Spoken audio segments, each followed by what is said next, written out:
So why don't you tell us a little bit about yourself? I'm a big kid at heart. Creative director at Tripwire Interactive. I've been into video games ever since I was a little kid, and this is what I love and I'm obsessed with doing. Yeah, I'm that type of person that even if I couldn't get a job doing this, I'd be in an attic somewhere making it. So it's a dream come true to be able to have an independent company where we can do whatever we want and make cool games that would never exist if we weren't there. Were there any inspirations for the concepts for the new characters in Zeds?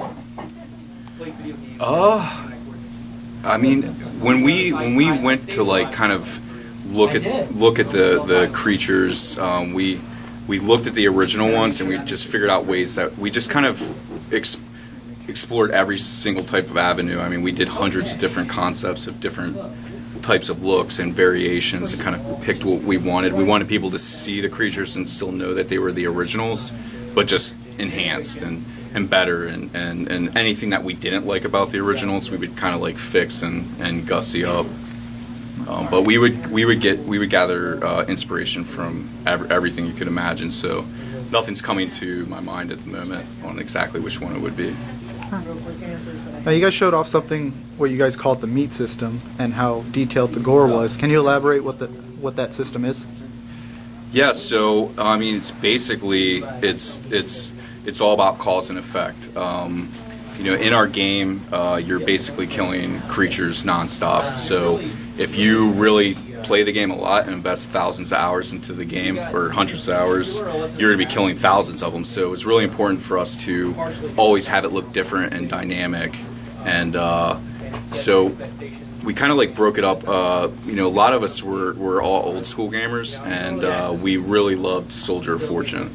That's like one of my old school favorite first-person shooter games, and I always loved that. You could like shoot the guy and blow a chunk off his head, and I mean, it was definitely gross, but it was just cool. And we always dreamed like, oh man, it would be awesome if we could have that. Like take it to the next level, because with graphics and processing power, you can push it a lot more, but no one's really done that, and it's amazing what they developed back then. And for a game like Killing Floor, it was just perfect to take what they had made and then make it even better and due to technology and stuff like that. And all of our creatures you can blow up into up to 19 different chunks, and even after death you can keep blowing them up into you just keep piecemealing them up, just like in Soldier of Fortune. You could kill a guy and then go up to him and like start stabbing into his brains, and the kid in us just we love that kind of stuff, and we thought that was cool. And same thing with the blood. I think it was just kind of like the kid in us, or the gamer in us, just wishing like, oh man, it sucks in games when the blood disappears, and we're like, somehow we got to figure that out. David Hensley, our art director, I've been friends with him going on about 15 years now. We went to college together, and we always talked about like, oh man, wouldn't it be awesome if the blood never disappeared in games? It's so lame when that happens. So we've been talking about how we could do that, for a really long time. And with Killing Floor 2, we decided, hey, let's go for it. Let's try to do it. So now, we were talking earlier, and you mentioned that you can raise the difficulty, and the animations for the Zeds change as well. Yes. So I don't know about you, but a lot of times when you play a game, when you play a harder difficulty, you're kind of tortured more. It's like your payoff. It doesn't equal like what you have to go through to play it harder. They'll make the health higher on the creature, or your bullets feel like they're like Nerf guns. They're not like as effective. So we wanted to actually reward people for playing a harder difficulty, but still feel really awesome and feel like their weapons are still really powerful. So in order to do that, the only way we could, to do that would be, instead of just generically making health higher, we need them to do more advanced moves and be more difficult to fight. And since Killing Floor is a horde game, it's not about the singular threat; it's about the horde threat. And then how fast can you look at something, recognize what its abilities are, and what you need to do to take it out. So that's kind of like where that came about. And when we were originally developing it, I wanted all the creatures to be fully mocapped, and I wanted them to feel more kind of like real creatures. And they just had tons of moves. And when we were playing it, you know, some people were like, you know, this is awesome, but man, you know, it's just like they're doing so many different things. And so I kind of had to pull it back, and we decided, you know, let's make normal and easy exactly, you know, kind of what Killing Floor 1 was. Now, just saying that though, all the attacks have different variations, so it doesn't feel like less of a game. Like anyone who will play the game and play it on normal, even if they never play the harder difficulties, they won't have less of an experience. Like, you don't need to play that to get the Killing Floor experience. But then you have the really hardcore guys that are going to invest, you know, hundreds or thousands of hours into the game, and we want them to have a unique experience no one else can have, and kind of have that thing where, you know, people can play the game on normal, and then one of their friends is like, oh my god, did you play it on hard? I never saw the Gorefest did this spin attack, it was insane, and he cut me in half. You know, I wanted that kind of experience to happen so that even when people are playing it, and they've invested a lot of time, then when they're ready to graduate to hard or Hell on Earth, if they want that type of challenge, it's going to be like a more extreme experience, and their moment-to-moment thinking and decision-making is going to be really important. So that's kind of where that came from. We have room for very little time. You know, we came out of our community and we heavily. What new improvements are you looking forward to the fans experiencing besides the meat system? You know, I think it's all the little things.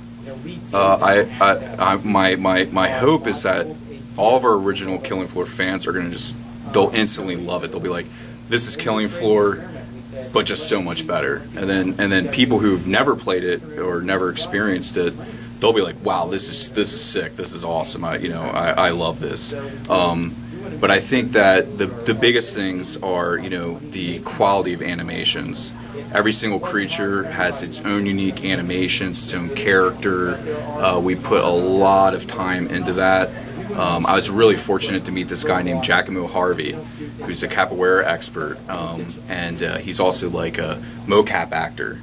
And he reminds me a lot of Andy Serkis. I mean, I was telling him, I was like, dude, you were meant to work on this project. So every single creature you see is him. He did every single one. And then, you know, myself and the other animators, we would then modify it and make it more than human. And but I'm just really proud of like how each creature has its own kind of like unique character. They don't feel like. So why don't you tell us a little bit about yourself? Well, my name is John Gibson. I'm the president of Tripwire Interactive. Currently working on Killing Floor, doing a lot of the weapons, gameplay design, and. Can you elaborate more on the new class system? Sure. So. The perk system is returning from the original game. It's going to be expanded. It's going to have more perks than the previous game had. One of the things that we're already talking about is the sharpshooter perk is now splitting up into 2 perks. So it's going to be a gunslinger and a sharpshooter. The gunslinger more apt with dual pistols and kind of almost, you know, like a Wild West gunslinger. The sharpshooter more focusing on long range rifle combat. But overall, the perk system has gone through a lot of refinement. We're going to have, instead of 6 perk levels, we're going to have 25. So that as the player ranks up, they don't have to wait a month between each rank up. They can rank up every couple days or fairly regularly, and they can get meaningful gameplay benefits as they rank up. We also have a new feature called perk skills, which are capabilities that the players actually choose which one they want. Every 5 levels of your perk that you rank up, you unlock a pair of perk skills. But there's always a trade-off. Do you want a larger magazine, or do you want to do more damage with single fire? But it allows players to tailor the perk to their personal gameplay style. If they want to be a commando that's run and gun, they can pick large mags, they can pick tactical reload, and they can sling a lot of lead downrange. If they want to be a more tactical commando, they can pick single fire and night vision, so they can see the Zeds better in the dark, and they can use single fire mode to pick Zeds off with the single fire perk skill because it gives them more damage on single fire. Now, I'm sure fans for the first Killing Floor are very excited about the second one and understand the story, but is there anything for new players to get caught up with the story?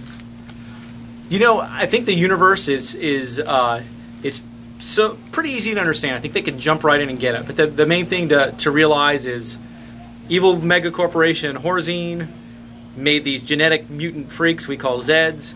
Those things broke out of their labs. They took over the UK.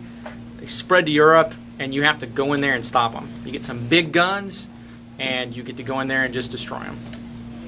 Will fans ever be able to see Killing Floor on Xbox or PlayStation platforms? You never know. Not something I can really mention at this point, but you never know. So from what we've seen already, is there any more content and characters that will be available for launch day? Yes, there will be additional characters that we're going to reveal later on. One of the things that you saw in the Zeds 2 tease trailer was this great character has not been revealed yet. He is a returning character from the original Killing Floor, but in an all-new form. There's a boss character that we haven't revealed. There's more stuff to come, over the coming months. Now, you guys showed a teaser for a live-action film based on the game. Can you share any info about that?